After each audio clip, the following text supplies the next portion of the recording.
a devoted mother working to carve out a new life. She's very religious, believes in family. She would help anyone. Is murdered in her own home. She had clearly been under attack when she reached for the phone. It was devastating. Detectives follow the evidence down a twisted path. Who was this person? He's giving envelopes of money to Monica. In her mind, they were going to be married until death do them part. After a number of suspects emerge, They jokingly referred to themselves as the Orange Shorts Society. He cried, but it was very fake. Monica told me if anything ever happens to me, that he was responsible. the killer is someone no one could have predicted. The whole thing was just surreal. And I'm like, oh my God, you almost got away with it.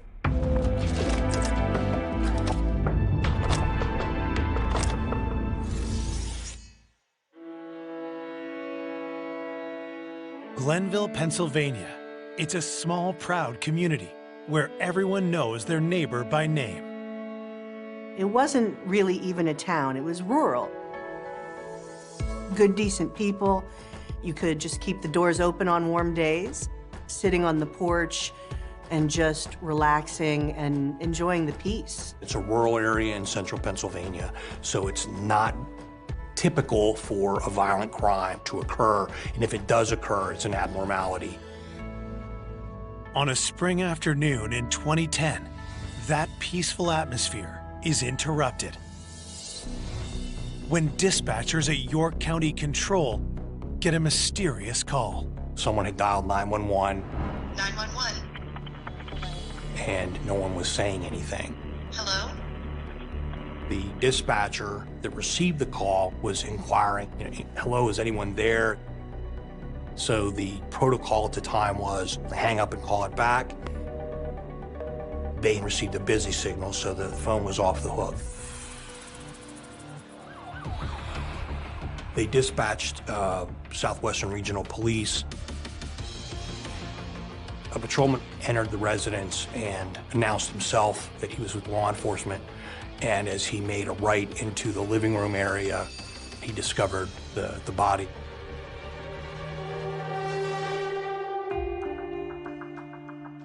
There was a lot of blood around her head, as well as on the floor. A forensics team arrives within minutes, with 2 homicide detectives following close behind. The victim was found lying in almost like a fetal position. They find the victim's driver's license, which identifies her as 55-year-old Monica Schmeier. Closer inspection of the body reveals she met a violent end. She had clearly been under attack when she reached for the phone to try to call for help. There was a telephone with the receiver off just above her body, lying there, and there was some blood on the 9 and the 1 of the telephone. Very close to Monica's body, detectives find an important piece of evidence. We located a small shell casing that was lying on the ground. We searched for a firearm or ammunition, a holster, anything that would lead us to believe that there would have been a gun in the house. There was none located. The forensics team pores over the crime scene, hoping to turn up something that can help them understand the crime. We did fingerprinting, we did photography, we searched around the house.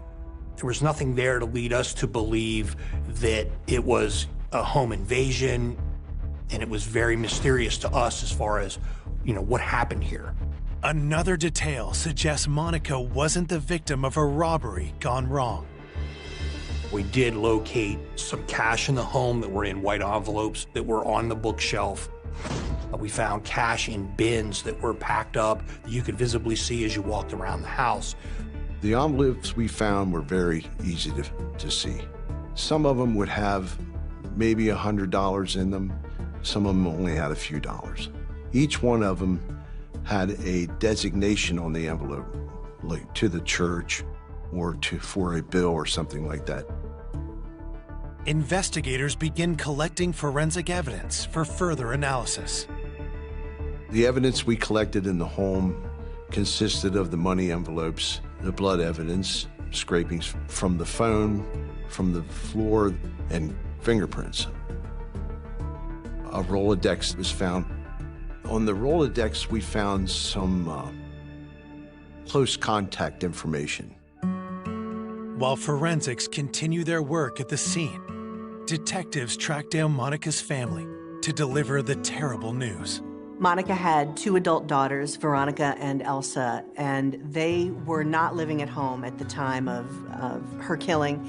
Veronica was in Florida, and Elsa was out of the country. Both daughters are stunned by the murder and say that their mother was known for her charity, which had only increased since their parents' divorce. Monica Schmeier's daughters said that she would help anyone, extremely generous, volunteered her time in the community, was a devout Catholic, very involved in her church. Monica's brother, Eric, is no less shocked when police inform him of his sister's murder. It was April 1st, which is April Fool's Day. You know, I'm thinking is this a prank? You know, what, my sister's been killed? It was devastating.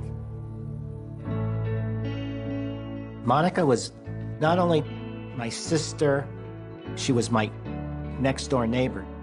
Detectives ask Eric to tell them more about his sister, in the hope that something from her past will point them toward her killer. We were raised in a Catholic family in northern New Jersey. We had a simple, frugal life, 5 siblings. I was the eldest and she was the 4th.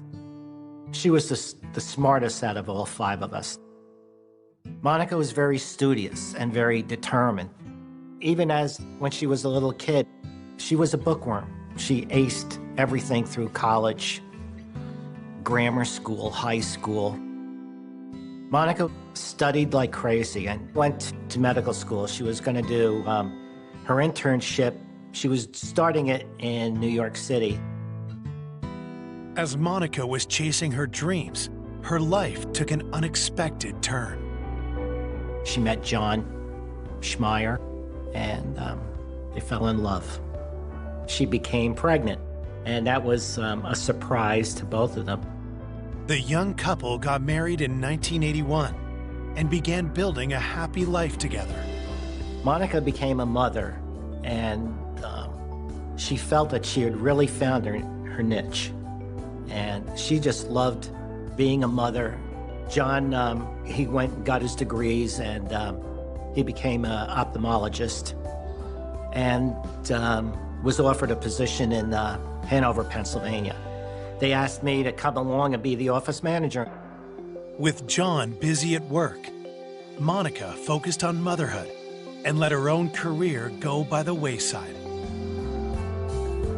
She was supposed to do her internship, then she got pregnant again. I don't know how expected that was, but she loved it. Her focus became being a mother. She was dedicated to John and her 2 daughters. A nice wooden house with 60 acres. That's what she wanted more than anything. John gave that to her. Over the years, John's career thrived, but the couple's marriage began to suffer. In 2003, after 22 years of marriage, he asked Monica for a divorce. She was devastated. She was so much in love with John. She's very religious, believes in family, you know, so she didn't want to agree to divorce. She got suicidal and she went into a depression. All she did was just cry, and you could see how miserable she felt. I was worried about Monica, but I felt if Monica needed any help, I was right down the street. Finally, in 2008, after 5 years of resisting, Monica agreed to sign the divorce papers. Their unusual settlement agreement helps investigators understand why Monica had envelopes of cash stashed around her house. John was paying Monica $1,700 a month in alimony. He had also given her the family home and much of their savings because it was him who wanted that divorce, not her. There was alimony being paid, but he did so in cash, which was weird because Monica didn't have a bank account. Monica Schmeier did not like to use banks, didn't trust them, preferred to keep the cash in her home. But with Monica having no other source of income, John grew wary of the arrangement. John was pissed off that he had to pay her in cash. He was upset that he had to pay her bills for her. He paid for everything. Could John's resentment have grown so great he wanted Monica dead? When detectives ask Eric, his answer is shocking. Monica told me if anything ever happens to me, John is responsible because she was scared that John would do something to hurt her. Coming up, does a grieving spouse have something to hide? He cried, but there were no tears. It was very fake. A surprising lead sends the case in a new direction. What struck me most is how utterly random it was. And the truth blindsides everyone. It was like an aha moment for me. Why did you lie to me?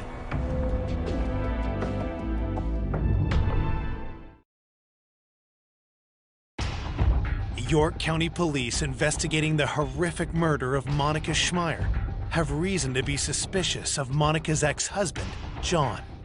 We had information from Eric, Monica's brother, that Monica had stated that if anything ever happened to her, that John would be responsible for that. Investigators quickly head over to John's house. When they tell him about Monica's murder, they're surprised by his behavior. John reacted in a way that was very awkward and very unusual, something that in my years I'd never seen. Oh my God, he put his hand across his chest. Maybe some of it was a little fake. Maybe the clutching of the heart was a little fake. He began to cry, would probably be a stretch. There were no tears. Myself, I do believe it was very fake. I covered his face, would look up and see if we were watching him. And as he's doing this, it's like, oh my God, this is just so weird. And it's like, is he involved? Detectives asked John to come down to the precinct to talk. He explained to me about this weird and unusual arrangement that he had with Monica. The envelopes that we found in the home would be labeled like electric bill, water bill, mortgage, whatever, but they were used to give back to John so that John could then pay her bills. So we're looking at this from the outside, wondering what the hell's going on, that he's paying her in cash. She is now taking cash, putting it in envelopes, giving it back to John. John's then writing a check to pay her electric bill. So it was fueling that frustration and animosity in John's perspective. He's still doing everything for Monica, even though they're not married anymore. Because being a devout Catholic, Monica didn't care they were divorced. In her mind, they were still married, and they were going to be married until death do they part. John admits that the situation bothered him, but he says he'd never resort to murder. He agreed. It's very frustrating. It was very much a pain for him to do all this stuff, but he couldn't. Get rid of her is for lack of a better phrase. Anxious to prove his innocence, John provides police with an alibi. He was able to provide us with a detailed explanation as to what he had done that day, where he was, and who he was with. John tells the detectives he was meeting with an acquaintance named Sarah Powell before the two of them joined up with a larger group at a local restaurant. And I asked him if he has information that can verify his alibi, and he was able to provide me with a cell phone number for Sarah Powell. We wrapped up the interviews. We advised John Schmeier to stay away from the home. We may need to go back there at some point in time just to stay out of it. We had a secure scene. The next day, detectives speak with Sarah Powell to confirm John's alibi. She revealed to me that, yes, I was with John Schmeier yesterday. She had been with him for lunch at a restaurant where they were discussing online trading, that John experimented with that, and he enjoyed doing it, and she was looking to get involved in it to try to make some extra money. Sarah and her fiance knew John Schmeier from a group that met frequently at a local restaurant. John had started meeting with a group of people at Hooters restaurant. Sometimes a few times a month, they jokingly referred to themselves as the Orange Shorts Society, or OSS. It was a place where they would go and just hang out and, drink beer and eat wings. After their meeting, John and Sarah had met up with the larger OSS group. When I asked her who all was there, she was able to provide information that matched John's as far as who all was present that day.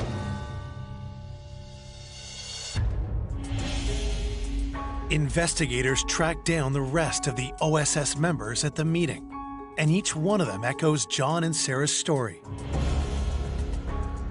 But they also share something else about John's relationship with Monica.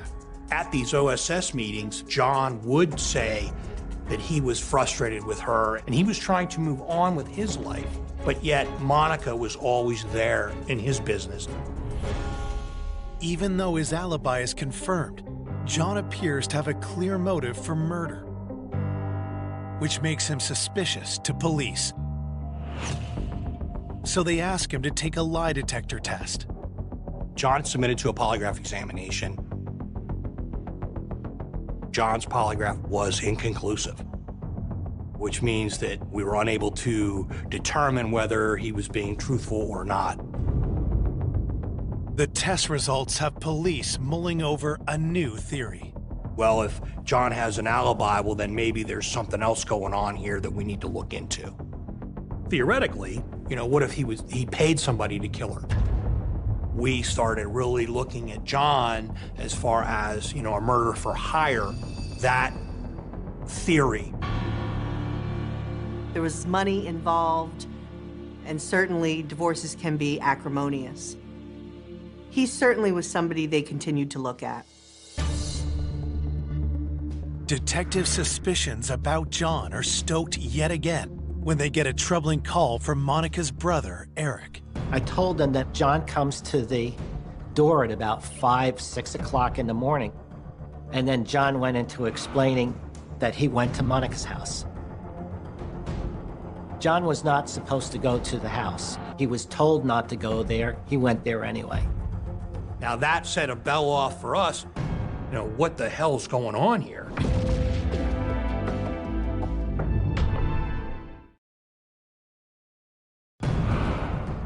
Detectives are eyeing John Schmeier in the murder case of his wife, Monica, after learning that he returned to the crime scene just hours after being questioned by police.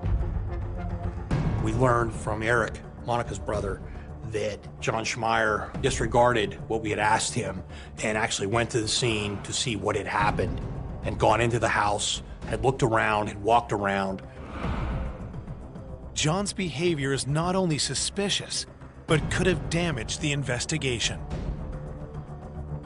Anything further that we wanted to do there had been jeopardized because the scene was no longer secure at that point. With John not following our request, it's another arrow in our quiver as far as, the person of interest, just another little check mark. The day after the murder, police canvassed the neighborhood around Monica's home. Patrol officers went out and spoke with neighbors, were able to locate people that saw something suspicious that was out of the ordinary the afternoon of March 31st. The first witness Patrol located was Mr. Kegerice. He lives up the hill from Monica Schmeier. Mr. Kegerice advised that the afternoon of March 31st, he noticed a gentleman coming down the hill, and And he said it was kind of unusual. He'd never seen the guy before that afternoon. He sees this same gentleman now walking with a purpose, is how he describes it, back up the hill with what he believes to be a white envelope in his hand.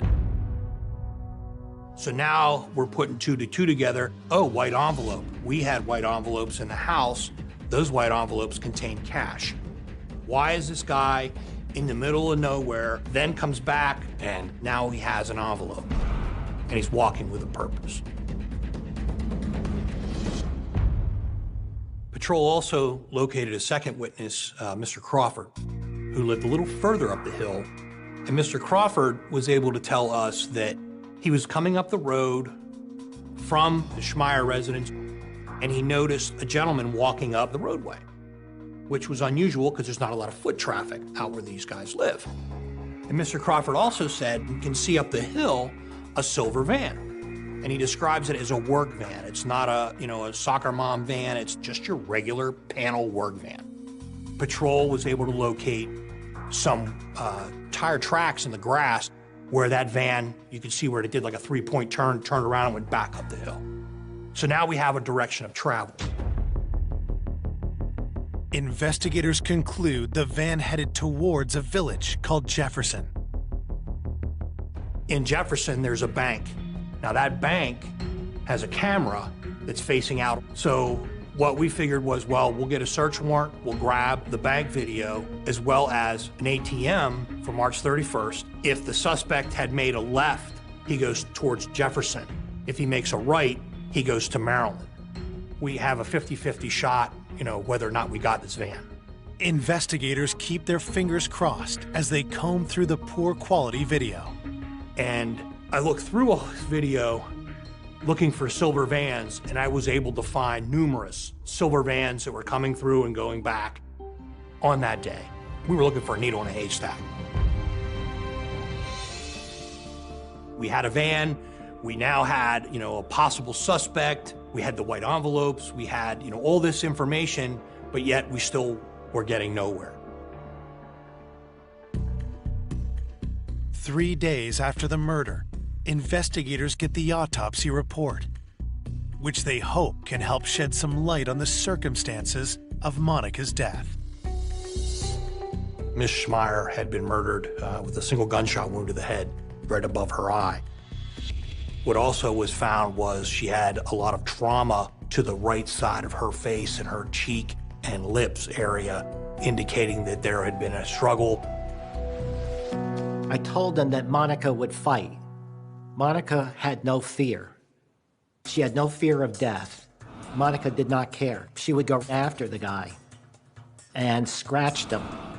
When I told the police that, they checked for DNA under their fingernails. The fingernail scrapings, we sent them off to the forensic lab for analysis for DNA.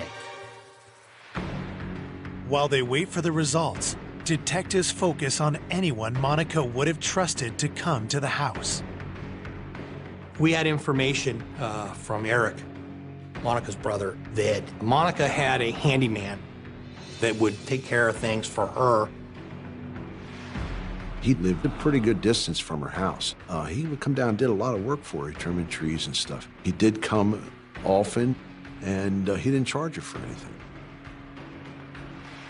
That did seem suspicious to us at the time, and we kind of thought there might have been a relationship there. Now, this handyman was married, but yet he spent a lot of time with Monica. As an investigator, you look at who normally kills you. It's someone you know, someone you have a relationship with.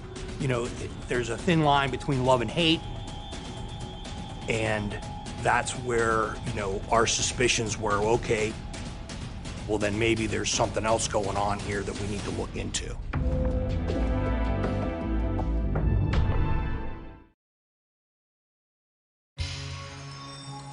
Detectives investigating the homicide of 55-year-old Monica Schmeier have learned that Monica may have had a relationship with a handyman who did work for her around the house.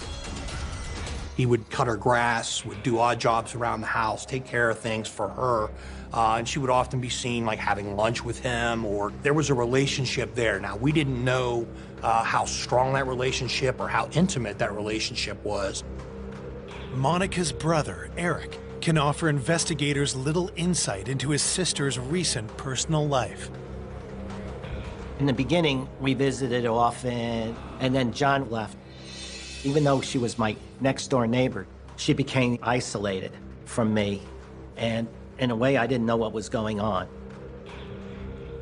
Detectives asked the handyman to come down to the station for an interview. When we asked him where he was at the time of the murder, he told the investigator that he had been working at a residence within a gated community in Adams County, about 40 miles away. Unwilling to take him at his word, detectives check into his alibi.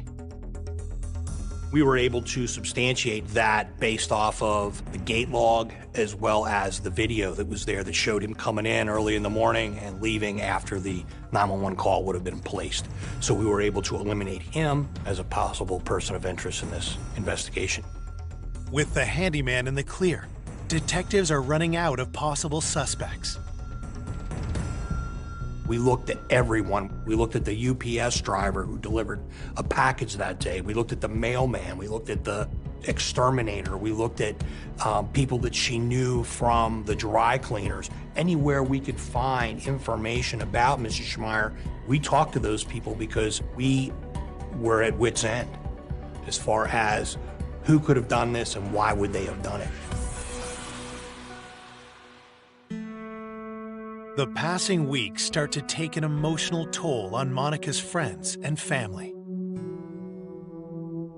Everybody back home is waiting for something to happen, something. And then I got to the point, and I think the rest of the family, it's just going to be one of those things. You know, we're just going to, the guy maybe gets away with it or whatever. Just seemed as if they were never going to solve it. And I think people were concerned, what if it was random? Because if it was random, it can happen again. A month into the investigation, Detective Damagon decides to take a fresh look at all the evidence they have so far. I was sitting at my desk in my office, and I have my notepad, and I'm going through all my notes from the scene. The investigators circle back to Monica's ex, John, and his friends at the Orange Short Society. I'm flipping through my notebook, and I get to my interview with Sarah Powell. Reading that, going back through that. Fellow Orange Short Society member Sarah Powell had confirmed John's alibi. But now another detail suddenly jumps out to the detective. And immediately, a light bulb goes off, and I recall, Sarah Powell telling me my fiance is usually there, but he wasn't yesterday. Sarah's fiance, Timothy Jacoby, is also a member of the Orange Short Society. But because he was unable to confirm John's alibi on the day of the murder, he had been off investigators' radar until now. Come to find out, he has a master's degree, he's college educated, he's a U.S. Air Force veteran. He made, better than average money. But when police search Timothy's name in their database, they make an alarming discovery. He had a prior arrest for a robbery of a jewelry store involving a firearm. Scooped up, I think it was close to $48,000 worth of jewelry. Turned around and ran out and dropped all the loot as he was running. They still caught him. He served prison time for that. An ex-con who's friends with John Schmeier. The discovery reignites detectives' murder-for-hire theory. We're lacking the nexus between Tim and Monica, and that's where the investigation kind of pivots to John Schmeier again. Clearly he didn't do it himself, but he could have paid someone to do it. Detectives' suspicions intensify when they check John's phone records. In John's cell phone records, we found a phone call the day of the murder from John to Tim Jacoby. And I'm like, oh my God. It was like an aha moment for me. So all this is beginning to fit together. We had information from Eric, Monica's brother, that Monica had stated at some point in time that if anything ever happens to me, John did. So we were looking, did John Schmeier and Tim Jacoby conspire to kill Monica Schmeier?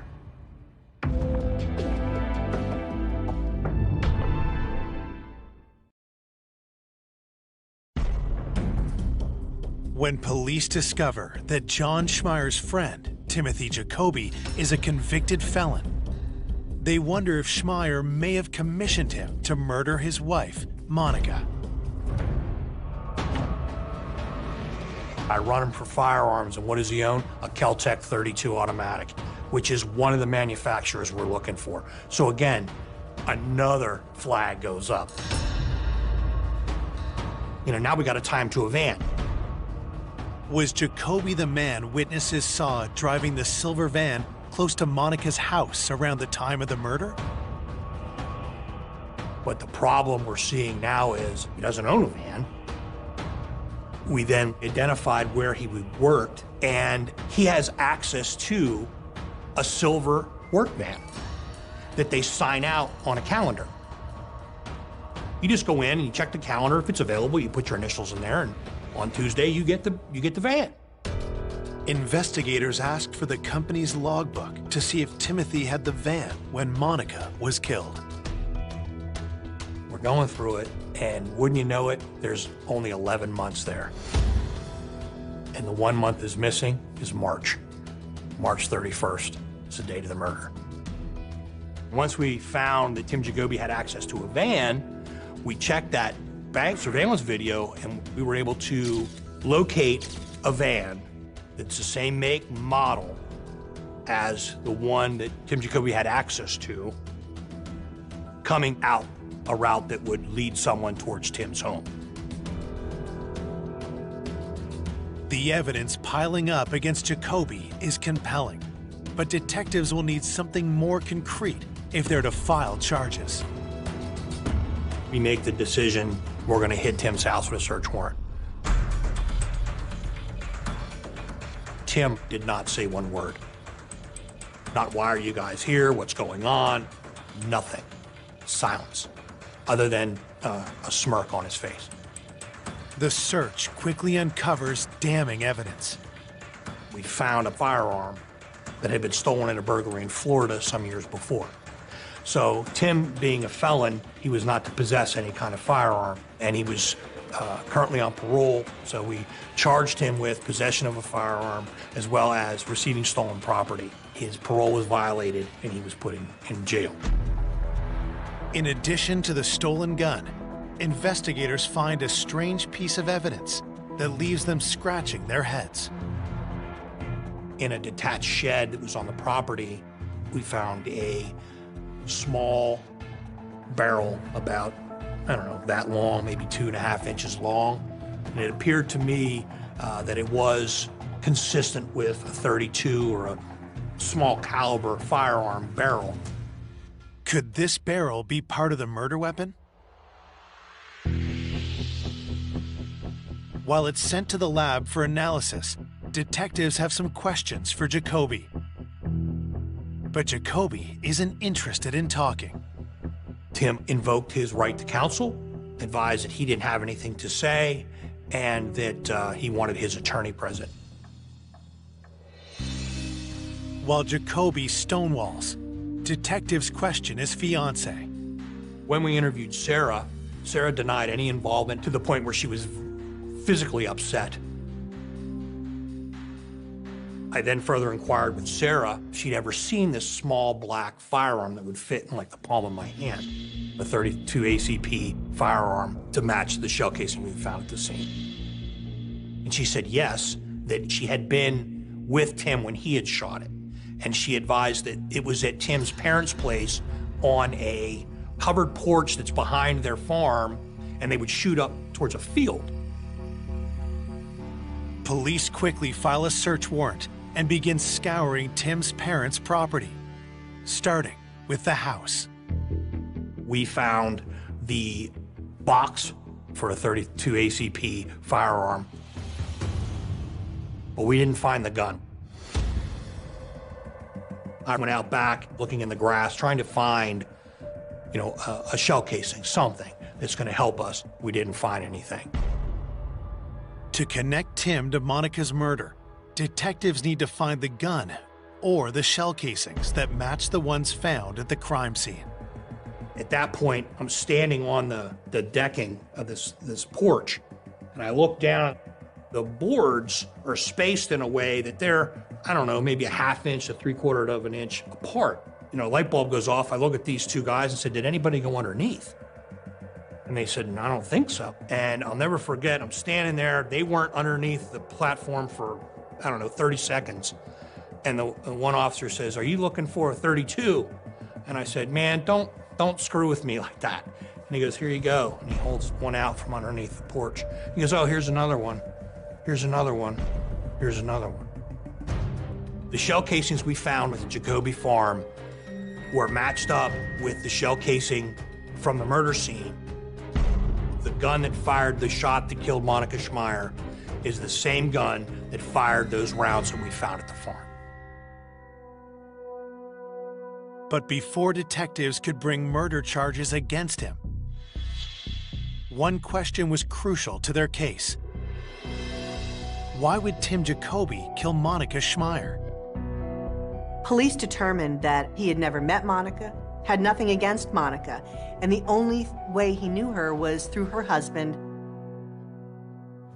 To detectives, it was looking more and more like Tim didn't act alone. John's alibi was airtight in the sense that he could not have physically committed that crime. However, that didn't clear him with police, because certainly he could have hired Tim Jacoby. Anxious to get the truth once and for all, detectives confront the man they've suspected all along. I went down to Virginia, where Dr. Schmeier was now residing, because we were not 100% sure that John didn't have anything to do with the homicide.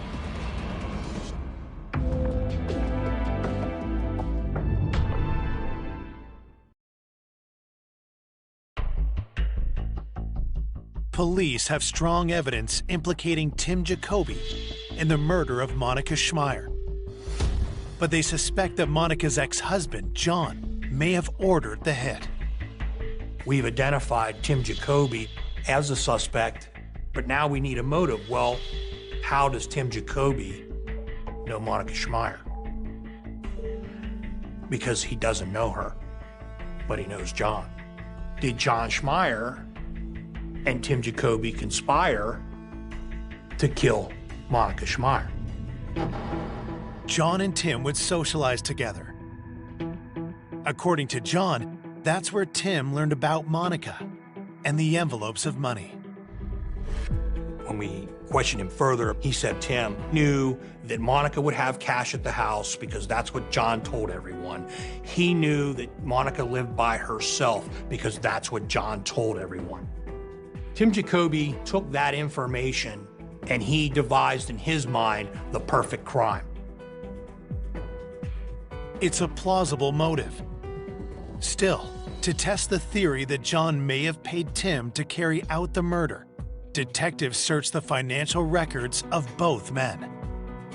We're trying to find any kind of financial connection between John and Tim. We left no stone unturned.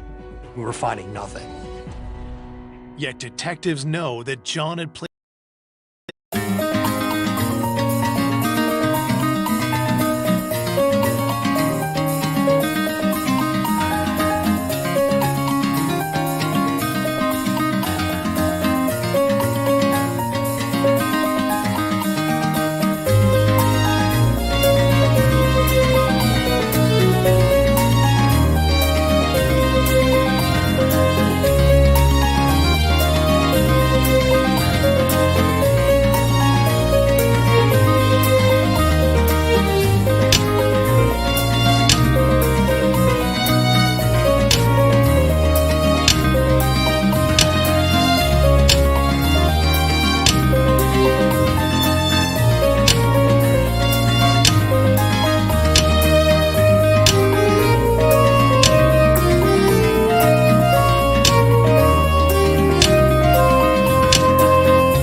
called to Jacoby on the day of the murder. When we inquired with John about why this phone call had been made, he related that, well, he had called Tim to let him know that he was meeting with Sarah because he didn't want Tim to think there was some kind of relationship between them or that John was trying to formulate a relationship with Sarah. Without any evidence to implicate John in his wife's murder, detectives finally clear him as a suspect. I believe that John, as quirky as he may be, had nothing to do with the homicide of Monica Schmeier. No one other than Tim Jacoby committed this crime. On October 9th, 2012, Timothy Jacoby is charged with first-degree murder. Someone she had never met that John knew, the whole thing was just surreal. 2 years later, the case goes to trial, and prosecutors lay out how they believe Monica's murder unfolded. We believe that afternoon, Tim signed out the van in Lancaster County. He came across, parked the van, walked up to the home, whether he knocked on the door or he rushed the house, whatever, he overtook Monica, whether it was by surprise or by force. At some point, she made a run for the phone, at which point she brought the phone up to make the call, and she was shot. Worried police are on their way, Jacoby panics. Tim, in haste, grabs what he sees on the counter, walking with a purpose, with an envelope in his hand, and leaves.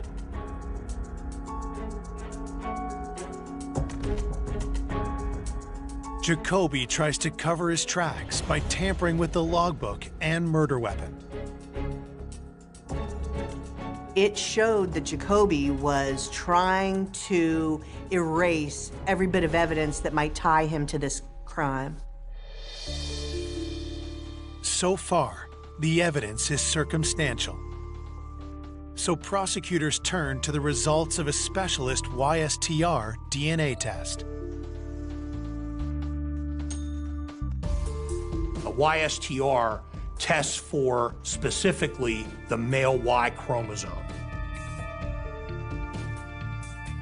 They ran the YSTR test on the fingernail scrapings of Monica Schmeier, and they found a complete Y profile of the male Jacoby lineage. We eliminated his brothers and his father as having anything to do with it based off of alibis, other circumstantial evidence. On October 8th, 2014, the jury finds Jacoby guilty of first-degree murder, burglary, tampering with physical evidence, and robbery. Ultimately, Tim was sentenced to death. That's justice in my eyes. Maybe there was a sense of relief and closure with the family, but for me, that pales in the fact that my sister's dead. I want people to remember Monica as a dedicated Catholic, someone who was dedicated to her family. I don't know anybody that was more dedicated to her family and to God. She was unbelievable.